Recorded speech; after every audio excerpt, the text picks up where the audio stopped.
Welcome to day 23 of starting up in Canada. So, we talked about the leadership perspective last time where we want to involve more and more people and assume that when people with complementary skills come together and their values are aligned, then 1 plus 1 is greater than 2, much greater than 2, in fact. So, but the problem is now when you are meeting someone new and you have never worked with him before, and even if he is your friend and you have never worked with him before, you do not know really whether in a professional setting you will click together and 1 plus 1 will really be greater than 2, or it may just get down to half. So now you want to, the only way to know is to work for some time together, maybe 2 months, 3 months, 4 months, or 6 months. I do not know, but I think 2 to 3 months, 4 months. And how do you really structure that so that this guy, so let's say you are two people or three founders already, and now there's a fourth guy coming and joining in. Now how do you make sure that that fourth guy, if he doesn't work out with us, then he doesn't feel cheated or he doesn't feel really bad about it?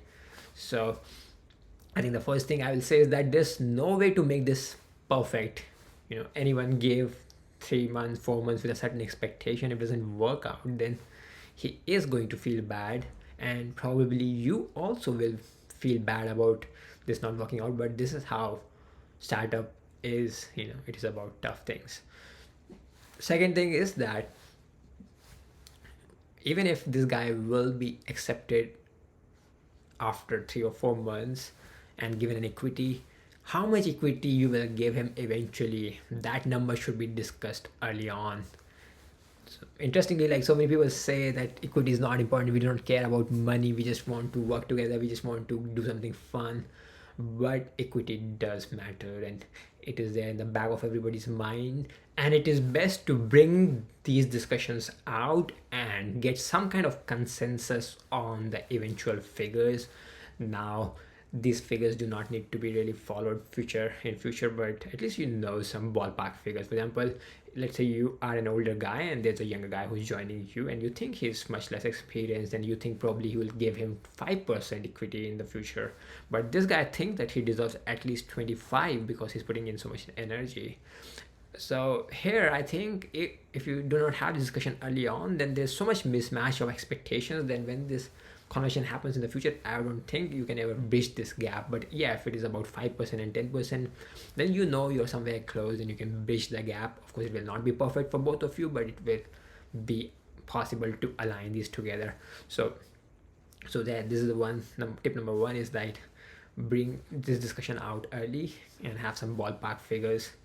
Second is, like, if you are the leader of this company, then you have to structure some whatever your working engagement is and what is expected of the other person in such a way that whatever he's working on is something that he wanted to work on and he wanted to develop that skill. So even if it doesn't work out between you and him, he did something which is helpful in his career overall, and he can take that learning to use in that career. Another thing that I am doing right now is that I'm acknowledging the shared ownership on any collateral created jointly during this period. So let's say we write code together and this person doesn't work out with us and he has to leave, then I'm actually giving him also the right to create his own business out of it. And this can be controversial for other people, but for me it's not, because if I am doing my things right, then his company as a competition, if he does create that one, will not stop me from creating my own company. Now a lot of people imagine this scenario that, oh, one day you will be Microsoft and this code will also be used by Apple and his company will become Apple and you will be there and you created your own competition. But if you're at that stage really, then you should be thankful to God to already be a billionaire, because if you are in a market where you have 50-30% of the market, you're still a billionaire. And why are you complaining about not being a two times a billionaire?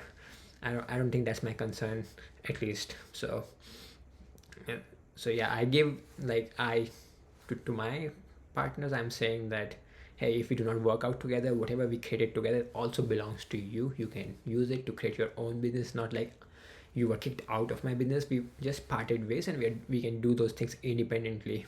Another thing I'm doing is that I'm acknowledging that sometimes there will be some work created that we will carry on with it, and maybe it will become part of my brand that he can use in his own business. But I'm just saying that that work, any of your work will be acknowledged. And as a, if you were an employee and I were giving you salary, I will acknowledge you as that you did it for free.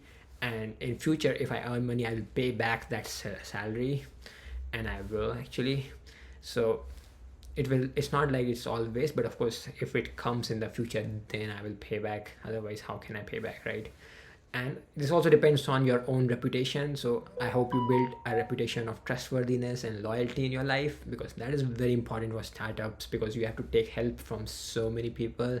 And if you do not have that reputation of trustworthiness, then it will be very difficult for you.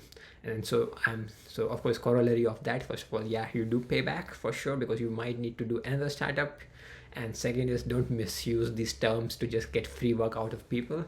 You really want to involve these people because you are evaluating them as future co-founders, not just to get some early work done for free. Last thing I'll say is that things are never perfect. You have to work probably hard to align yourself together in the beginning, and the goal here is really to make it work, to have a person as a co-founder in your company or the founding employee. And it's really bad if this does not work out, and it shouldn't be a last strategy. So you should not be very careless about involving people, but it does happen. And there's no when this happens, then the other person will feel bad, and we cannot do anything about it. It's part of the cost of startup. Probably you'll burn some relationships at it. So yeah, it's hard. Take care.